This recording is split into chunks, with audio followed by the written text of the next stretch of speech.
Praise the lord. సామెతలు 24వ అధ్యాయం 16వ వచనం చదువుకుందాము.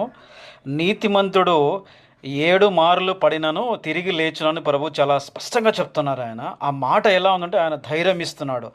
నీతిమంతుడు అంటే ఎవరు అంటే ఒక గొప్ప స్థితిలో ఉన్నా సరే, మంచి స్థితిలో ఉన్నప్పుడు, శాంతితో మంచిగా ఉన్నప్పుడు కూడా తాను ఏదైనా దుఃఖంలో పోయినా సరే, కష్టాల్లో కానీ, శ్రమలో కానీ, ఇబ్బందిలో కూడా పోయినప్పుడు కూడాను అన్ని వేళలో దేవుని మాటకి లోబడి దేవుని మీద విశ్వాసం ఉండే వాళ్ళందరూ కూడా నీతిమంతులుగా వస్తారు.